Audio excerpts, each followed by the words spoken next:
I'm making chai tea this morning, so I wanted to show you how I'm doing it in case you might be interested in doing it yourself. Of course, we're starting with a pot. Here's the important stuff, the spices. We are using star anise, green cardamom. There's some nutmeg. I would use whole nutmeg if I had it, but I only have ground. Cloves and cinnamon. Those are going to be our spices. I'm using 5 cups of water. And then, of course, black tea.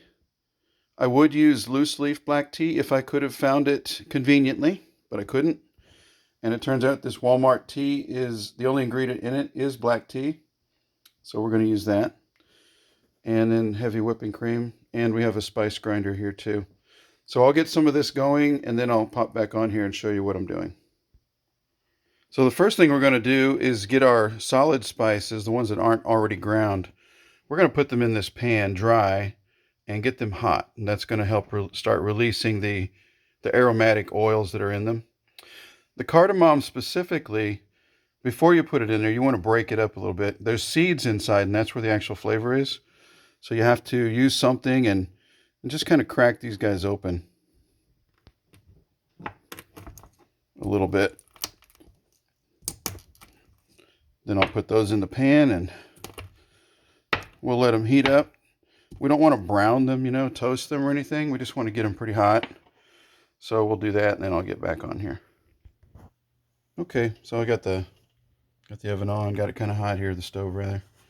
And just have the spices in here, and I'm just gonna stir them around a little bit for a minute. And just let them get hot. And when I see a little bit of steam or smoke or something coming up, or I smell it really strongly, I'll turn it off. Then we're gonna pop these into the grinder and grind them up. Alrighty, these have been heating for maybe 2 minutes or so. I've been just swirling them around. Let's see if I can get them into this grinder here.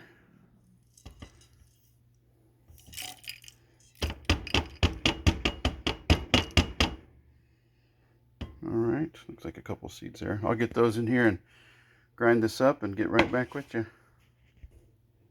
Okay, got them all ground up. Now, they don't have to be finely ground. I think the point really is just to get them broken up enough where there's more surface area and so more of the flavors can come out. So now I'm going to put the water and these ground spices and those pre-ground spices on the stove here and let it start getting hot. I'll throw the tea bags in there too. One thing about this recipe that's kind of, for me, counterintuitive is you put everything in together and let it kind of cook together, including the cream, but we'll get to that. All right, I got the water in. Put the spices in there. Okay. Put some nutmeg, and notice I'm not measuring. I'm just thinking, that looks pretty good. I'll probably do it. And the cinnamon, same thing.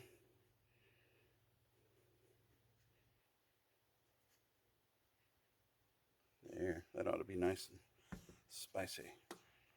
All right, so let me stir this up, get the tea bags in there, then I'll let this get hot before I add anything else. I didn't do this last time, but as I was putting the spices away, I saw and realized, oh, I have a bag of dehydrated ginger that I made, I guess, January 24. So I'm going to take a few pieces of this dried ginger and put it in here too, because I bet you that would go good with it. All right, got some ginger in there, so I got this on kind of high. I'm just going to let this get real hot, even probably to a point of boiling. Stir it around, and then I'll put the tea bags in. And of course, I forget things, but as I'm thinking through this recipe and waiting for this to get to a boiling point, I realized, yeah, we got to sweeten it too. And we use light brown sugar. That's what we've used so far when we've made it. At some point I might try agave nectar or, I don't know, just regular sugar. But the light brown sugar works pretty good. So, and that's actually going to go in the pot too. In fact, I'll probably put that in now. Let me go get a spoon and I'll show you how much I put in. All right, hard to do with one hand. But since I've got 5 cups of water and I'm probably going to end up with about a cup of cream, maybe 2 cups, I try to put a heaping tablespoon per cup.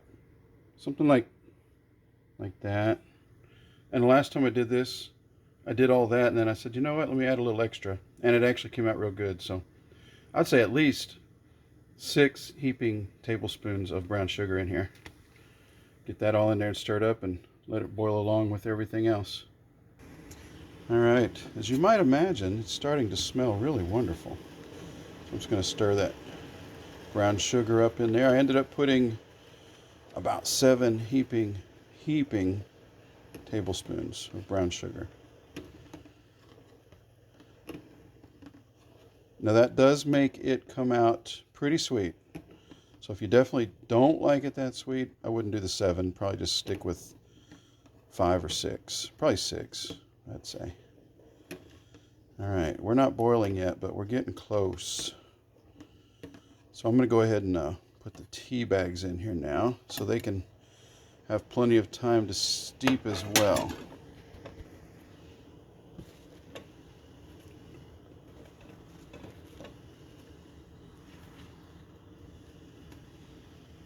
Okay. Put those down under and start soaking. You may have noticed I did break the string off. I don't want to cook the little paper label in there. Alrighty. Now I'm going to let this come to a boil, and then I'm going to turn it down and let it let it simmer for a bit, because I really want to get as much of all these flavors out into the water as I can. Alright, that's a good rolling boil. Probably going to turn it down now. I don't want to turn it down too far, because I do want it to really stay hot. But I don't think we need to boil it right now. So here's what we're going to do when we're done. Well, I'm going to put the cream in as soon as it stops rolling and get it to the color we like. But when after that sits for another 5 minutes or so, we're going to dump it through this strainer into the pot. And the only reason I do it like this is because I'm a slob and I miss small openings. So I'm doing the big opening. So once I get it in this pot, then I'll probably put it into like a pitcher, something that we can pour it more easily from.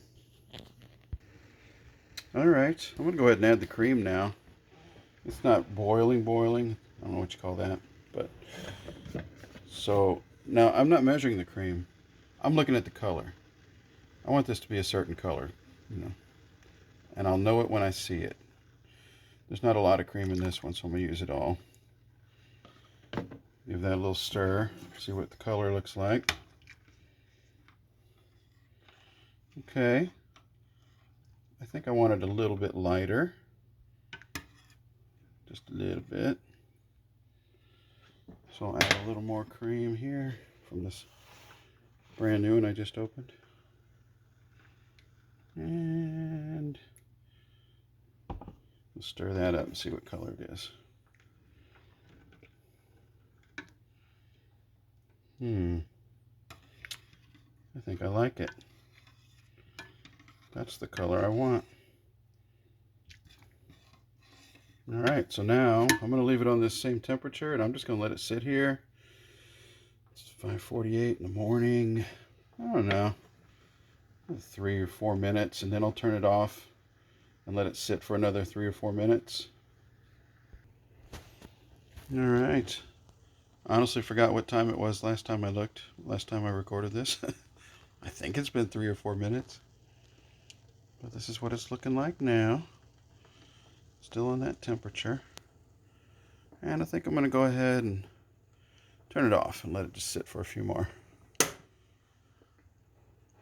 Yeah, I'll just let it sit here for, I'll say it out loud so I can remember, till 5:55.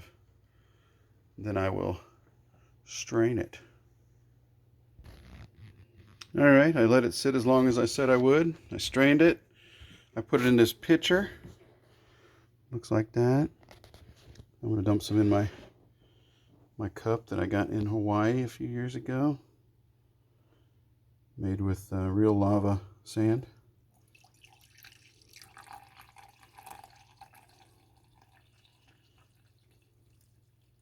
All right, I guess I should save some for gin. All right, and that is how we make chai. I'm sure it doesn't come out quite the same every time. I don't think I used ginger last time, so we'll see how that tastes. But there you have it.